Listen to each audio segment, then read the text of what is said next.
रही बात ये कि कंसंट्रेशन नहीं बनती है, तो कंसंट्रेशन क्यों नहीं बनती है, इसके 2-3 कारण होते हैं।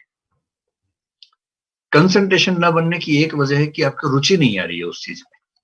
जैसे मैं ऐसे बहुत बच्चों से मिलता हूँ, बोलते हैं कि हमारा ध्यान कमजोर है, हमारी कंसंट्रेशन पावर ही कमजोर है, हम कंसंट्रेट कर नहीं पाते हैं। तो फिर मैं उनसे पूछता हूँ कि ये बताओ कि कुछ खेलते वेलते हो कि नहीं? तो सब खेलते हैं, क्रिकेट भी खेलते हैं, वीडियो गेम भी खेलते हैं। तो जब मैं उनसे पूछता हूँ कि वीडियो गेम खेलते समय कंसंट्रेशन कैसी रहती है, पबजी खेलते समय जब हत्याएं करते हैं सामने कई लोगों की, उस समय कंसंट्रेशन कैसी रहती है? तो उस समय उनकी कंसंट्रेशन जबरदस्त रहती है, मतलब दशमलव में भी ध्यान भंग नहीं होता उस समय। क्रिकेट खेल रहे हैं, बैटिंग कर रहे हैं, सामने बॉलर आ रहा है बॉल लेके, एक सेकंड को भी ध्यान भंग नहीं होता, अच्छे से ध्यान लगा रहता है। बॉलिंग में भी, फील्डिंग में भी, बैटिंग में भी, सब में ध्यान लगा रहता है। बस पढ़ाई में नहीं लगता है।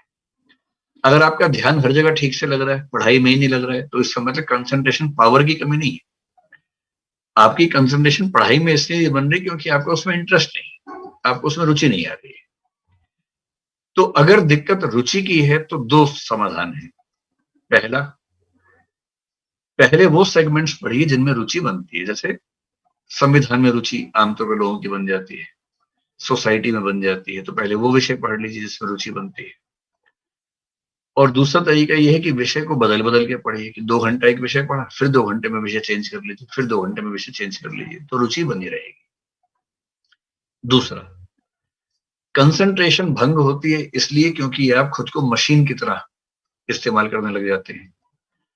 अगर कोई आपके आसपास आपसे ये कहे कि मैं तो 6 घंटे रात भर पढ़ता रहा इतनी कंसंट्रेशन से कि एक सेकंड को हिला भी नहीं, तो ये सब बेकार की बातें हैं। आमतौर पर ऐसा नहीं होता है। कुछ देवताओं को छोड़ दें तो मनुष्य योनि में ऐसा आमतौर पर नहीं होता है। देव योनि की बातें, देवता लोग ऐसा करते होंगे।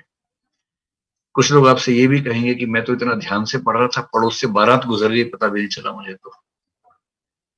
और पड़ोस में ढोल नगाड़े बज रहे थे, पता भी नहीं चला, मैं तो इतना ध्यान से पढ़ रहा था, ध्यान में नहीं आया। कुछ तो और 30 मार खा होते हैं कि रात को मैं इतना ध्यान से पढ़ रहा था कि लाइट चली गई तब भी नहीं पता चला मुझे, तो इतनी गहराई से पढ़ रहा था। ऐसे मूर्खों की बातों में नहीं आना है, ये सब बेकार की बातें हैं। सामान्य नियम यह है कि कंसंट्रेशन 50 मिनट से ऊपर किसी का नहीं रहता है अगर गहराई से पढ़ रहे हैं तो। हर 50 मिनट, हर 55 मिनट, हर 1 घंटे के बाद ब्रेक जरूर लीजिए। 1 घंटा पढ़िए, ब्रेक लीजिए। जैसे मैं तो, मेरी कंसंट्रेशन ठीक ठाक है, बहुत बुरी नहीं है। मेरी मेमोरी भी ठीक ठाक है, बुरी नहीं है। मैं आज भी पढ़ता हूँ, आपको मतलब मैं चैलेंज कर सकता हूँ कि मैं आज भी लगभग आप सबसे ज्यादा ही पढ़ता हूँ। क्योंकि मैं जिस दिन 8-9 घंटे ना पढ़ लूं तो मुझे लगता है कि मेरा पूरा दिन खराब हो गया। मुझे पढ़ने का इतना शौक है, मुझे एग्जाम नहीं देना है, मुझे पढ़ने का शौक है, इसलिए पढ़ता हूँ। मुझे आज तक याद नहीं है कि मैंने कभी आधा घंटा भी लगातार पढ़ाई की। डूब के पढ़ता हूँ, लेकिन जैसे ही आधा घंटा खत्म होता है मुझे ब्रेक चाहिए, कम से कम 2 मिनट का। ब्रेक का मतलब क्या, उठ गए, पानी पी लिया। ऐसे ही घर में कोई बच्चा है तो उसी को थोड़ा छेड़ लिया, थोड़ा चोटी काट दी उसको, थोड़ा मजाक कर लिया, कुछ कर लिया।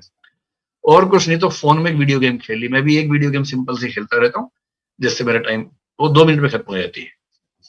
वो पूल एक गेम होती है, वो खेलता हूँ। तो हर आधे 1 घंटे में एक वीडियो गेम खेली 2 मिनट की, या किसी को परेशान कर लिया, थोड़ा सा हंसी मजाक कर लिया, या पानी ही पी लिया कम से कम उठ के एक बार। इतना होते ही दिमाग फ्रेश हो जाता है, फिर आप उसी कंसंट्रेशन के लेवल पे फिर से पढ़ पाते हैं।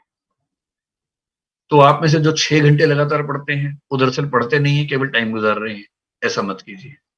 1 घंटा मैक्सिमम पढ़िए, विषय बदल बदल के पढ़िए, बीच बीच में हंसी मजाक करते रहिए।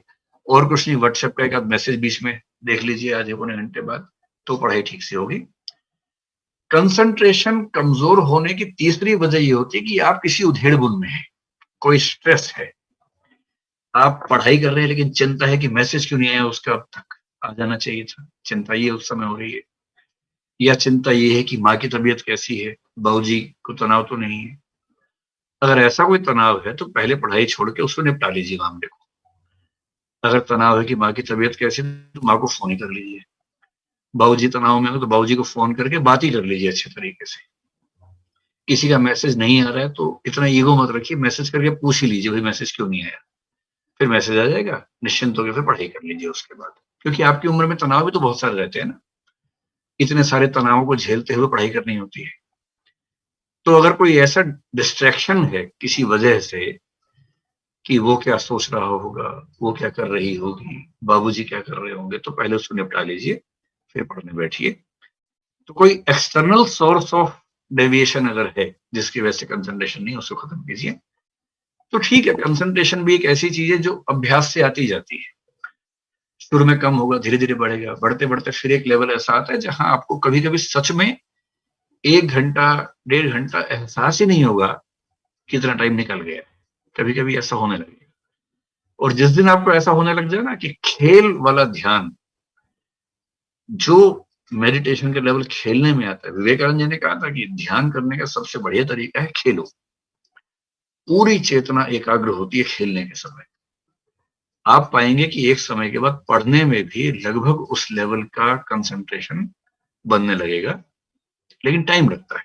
थोड़ा अभ्यास कीजिए, मेहनत कीजिए, हो जाएगा। एक अतिरिक्त उपाय कुछ लोग ये कहते हैं, कंसंट्रेशन बढ़ाने के लिए कुछ दवाइयां आती हैं, जड़ी बूटियां, चाहे तो उनका सेवन कर लीजिए और चाहे तो मेडिटेशन का अभ्यास कर लीजिए। उन सबका नाम मैं नहीं बताऊंगा, लेकिन हाँ, अगर आप चाहें तो ट्राई कर सकते हैं। मेरा उनमें बहुत विश्वास नहीं, ये आपकी चॉइस की बात है।